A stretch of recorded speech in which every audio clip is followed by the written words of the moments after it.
In the middle of a valley sits New York's capital, the city in the country, Albany. While it's mostly known for being the home of state government, its historic architecture, and seeming lack of excitement. By the way, good luck finding something to do at Albany. There's a lot more to the city hiding behind the grand cathedrals of legislation. Albany is sprawling, with unique neighborhoods tucked inside its border, each with its own character, community, and complications.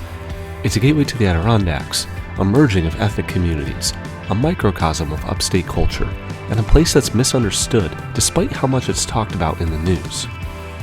When the state rebuilt Albany in the 60s, they designed it for commuters. They literally destroyed neighborhoods and made this a place where you would come in, go to work, and go home. But in the shadows of this concrete, people have stitched together communities and refused to let the heart of Albany stop beating. So in today's episode, we're gonna go on a journey from the outskirts of the city all the way to its core and meet the people and places along the way that make Albany so special. Welcome to the Soul of Upstate.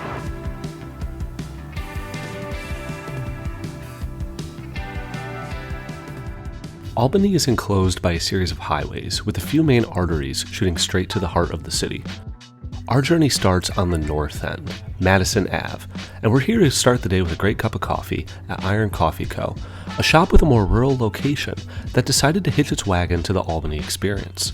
Focusing on small batch, daily roasts, and serving up some of the freshest local products to complement the brew, Iron Coffee offers the perfect way to start a day of exploring the winding neighborhoods in the city. That's really good. They do everything locally here. Like they roast it in-house and everything, but it's really good coffee. Do you like the matcha? It's very matcha-y. Very matcha-y? That's good. That's really, really good. It's a good way to start the day. We head south to an area that's growing with diverse communities coming together to form a unique culture. Welcome to Delaware Ave. And on this road is a small shop that's new to Albany, but that embodies so much of what Albany stands for. While their experience here hasn't been without its challenges, they've stood strong despite the hardships. This is Bitchin Donuts. Every single thing is vegan, free of egg and dairy and meat, of course. I became vegan and decided I didn't want to work with my hands constantly and that kind of stuff. And I decided to open my own place. Somebody challenged me to make a vegan donut. And I took that challenge very seriously. Every time the recipe had to be tweaked just a little bit, but it's gotten just a little bit better every time that we've tweaked it. My first foray in selling them, I made maybe 3 dozen, and people were driving up from Albany, to get them, and they were arriving and they were already all gone. It's like, I think we might be onto something. So it's been a wild ride for us. We moved down here in January of 2023 and opened up on Lark Street, and we were open on Lark Street until November of 2025 when there was a fire above us. The fire forced us to move here. We got set up pretty quickly here, I'd say 2 weeks. So many people didn't even know that our product was vegan. And we definitely settled into kind of a hipster crowd. I mean, that's kind of what Lark Street is somewhat about. We definitely support the LGBTQ community. We aren't afraid to say ice. We are authentically who we are, and people that love us for us, those are our customers. We prepare icings. This is kind of like our production thing. We prepare everything and we work off of a cart for the week, and we try to be as ready as we can because we are making a lot of donuts now. We don't brag quite often about stuff in our coffee area, but we use a lot of these syrups, which are very expensive. They have a very, very good taste, and that's why we continue to use them. These are more like 20, they're premium flavors. That's also what we use in flavorings for our donuts. That's amazing. Oh my gosh, I love this. All of our flavorings are from that same company, and I'm like, this is a $500 bucket of flavoring. We always put the lid back on. Our coffee comes from Crew Coffee because we're in Glens Falls. It's organic, it's equal exchange, it's fair trade, means that you're not supporting something that's evil. Because our dough maker comes in at either 10 p.m. or midnight and starts making dough. The whole process takes a long time. They start frying and we're running back and forth. Every single donut comes out of this little tiny fryer. We don't have donut shop equipment where you see people lift big trays and they just set it in and then they pop them over. Every single donut goes in by hand. Our gluten-free donuts are baked. That's an important distinction to make because people think that they can't have them. We only have a single fryer, but they're baked so that people that are really highly gluten intolerant can tolerate them. How is it?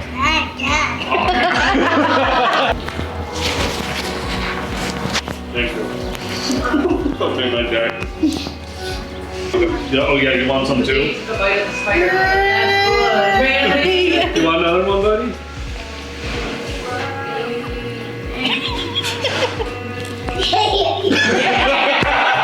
I lived near Canada for half of my life. I had this idea in between that Albany was scary and huge and I wouldn't be able to drive there, and there are some things in Albany that happen that are scary. We had our door shot out when we were at Lark Street. That is everywhere. That is everywhere. It's maybe not as prevalent up north, but it's also not as scary. There's good and there's bad everywhere, and I just like to be somebody who always looks towards the good. The bad stuff is just gonna happen, and you gotta just keep finding the good stuff and the light in the areas that you are. It's time to keep moving to the core of Albany. We end up in its artistic heart and one of its most vibrant neighborhoods. This is Lark Street.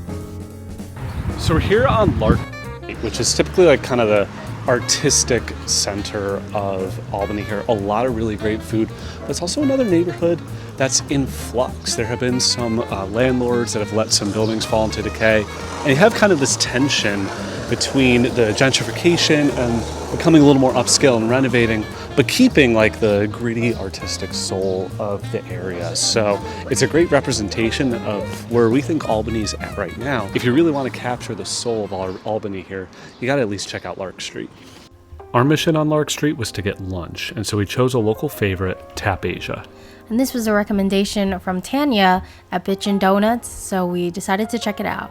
It was super cozy, nice homey vibe, and the food was delicious. It's very unassuming, you have to go downstairs, but once you go in, like you said, it feels like home.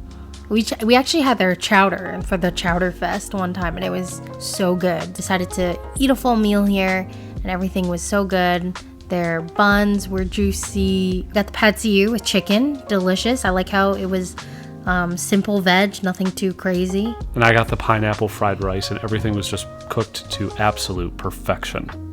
Just finished at Tap Asia. So good. So good. Oh man. Food is perfectly seasoned. Yeah, they were so nice too. Yeah, she gave Elliot a free mango ice cream because he was so sweet. And apple juice. Yeah, so it was so nice. I felt like just the hospitality. It made to feel like family, which is the type of stuff we love. So next up, we are headed to a creative hub of Albany, a place full of thrifted, creative crafting activities, and that Gab gets most of her things for her projects, and they do a lot of work for charity. We're headed to Upstich. Let's see you there.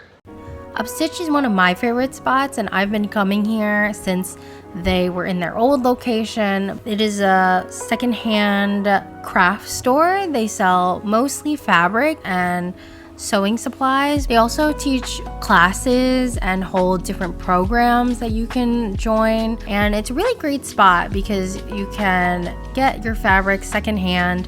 They have a huge selection. You can donate any of your old supplies or fabrics you may not be using, and they sell it at really great prices. It's nice coming here. We try to come once a month and see what's new, but it's a really great asset to the community. Just got out of Upstich. Yeah, the projects that I dropped off was the Walker handlebar bags that they give, and then baby quilts for NICU, a local NICU. So they do a lot of those. They have the materials already. You can just grab one of the projects, take it home, finish it, and then you bring it back and drop it off, and then they bring it to those organizations. So it's really great.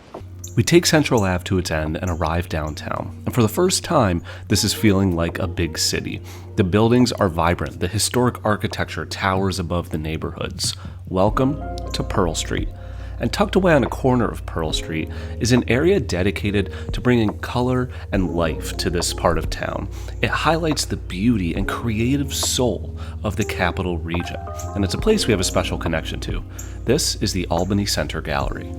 So the gallery features a lot of local artists, and they have different exhibitions that are on rotation. The beginning of each rotation, they usually hold an artist gala, and this month was AANHPI month, so Asian American, Native Hawaiian, and Pacific Islander Heritage Month. And the best part about this exhibit is that I am married to one of the photographers.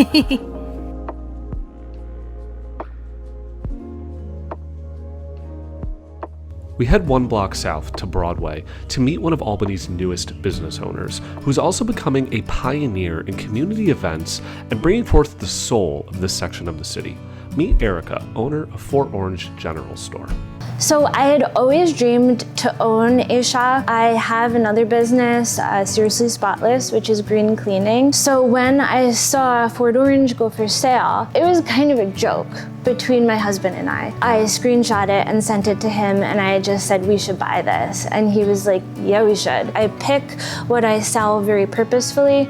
It's either a New York State hyper-local business or a business from the United States with a purpose. So it has to be a small business, number one. It has to be like a minority-owned, women-owned type brand. We also look for give-back businesses. After buying the store and meeting and developing relationships with my fellow business owners, I really wanted to start SoBro to kind of highlight our South Broadway section. We try to hold a community event every month. We house a local musician that plays for a couple of hours, and we've been partnering with other businesses to pop up in our store and kind of just come together and create a sense of community, which is what the SoBro initiative is all about. It's our community downtown on South Broadway. There is just so much life down here that people, I think, don't recognize. We fell in love with this part of the city. The architecture in our neighborhood is incredible. Like, we have a castle across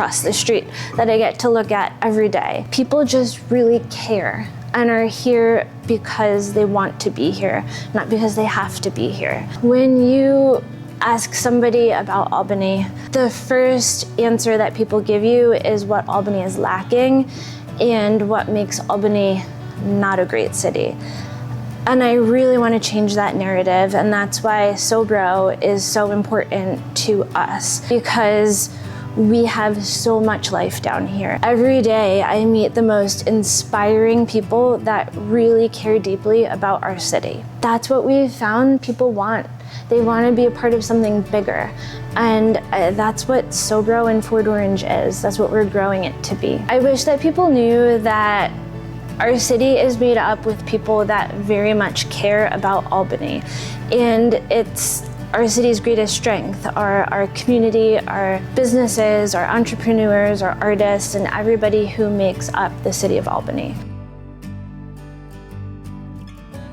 Our journey is almost over, as we have finally made it to the epicenter of Albany, Empire State Plaza, which used to be a vibrant neighborhood, but then was taken down in order to build this. So we're sitting in traffic at the moment. I think this kind of shows, the split with Albany here. If you look out this way, you have this neighborhood, you have all these old brownstones, and then if you look back behind us, you have the Empire State Plaza, right? There's a merge. So we're like literally in the neighborhood that used to be here with Empire State Plaza, which is kind of wild. We're here to visit the New York State Museum. While unassuming on the outside, the inside of the State Museum is a grand entrance. It is a beautiful building that's also attached to the rest of the plaza, including the Egg, where you can see a lot of great shows. But we love going through this museum. Yeah, the New York State Museum is one of my favorite places in Albany. You can see the history of New York and some really great artifacts. The exhibits are awesome, very intricate. They even have rotating exhibits, the newest one being the dinosaur exhibit, which was really cool. And the last one we saw was the Barbie exhibit, which was also really nice. And on the 4th floor, you can get a great view of Albany and ride the carousel. And everything is free with the suggested donation. Yeah, like this Sesame Street and the old subway that you could go into. It's very cool. In our opinion, the best and most powerful exhibit is the 9/11 Memorial. I always get emotional when I walk through this part. Yeah.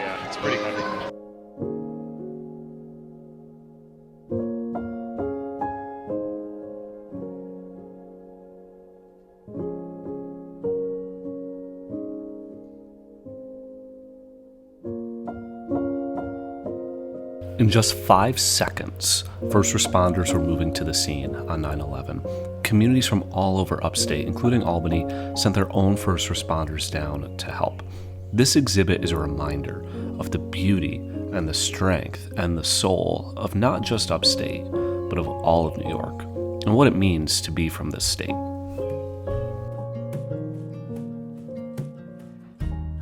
We finally made it to the end of our journey, and what better place to finish than the Albany Skyway, a revitalizing project for pedestrians that allows us to get some perspective and reflect on our amazing time here in Albany. So we have finally made it here to the core of Albany, the edge of the city, the Skyway, and it's been quite a journey here. After all of this, it's been a couple of weeks now. We've been exploring this city. What do you think the soul of Albany is? I think that it's really the community. Everyone here is so nice, so friendly, and there's amazing artwork everywhere, and people just doing awesome things here. Yeah, we chose to move to this general area a few years ago, and we've just been welcomed in like family. And to see you get into a gallery here that was throughout cool. this experience, and to be able to go into all of these just generous business owners and take part in community events has been really special. Yeah. Suck it, Daryl Hall. Maybe you should come here and do something. Oates, you're welcome back. If you were at the Hall & Oates show, it's back a couple years ago. After all of this, we realized that there's no better way to sum up the soul of Albany than what Erica had to say about it. And so we're going to let her finish this off. Thanks for watching. I wish people understood that Albany is far more connected, creative, and hopeful than many people realize. When people talk about Albany, they often focus on what's missing or what they think the city should be. But owning Port Orange General Store has given us a very different perspective.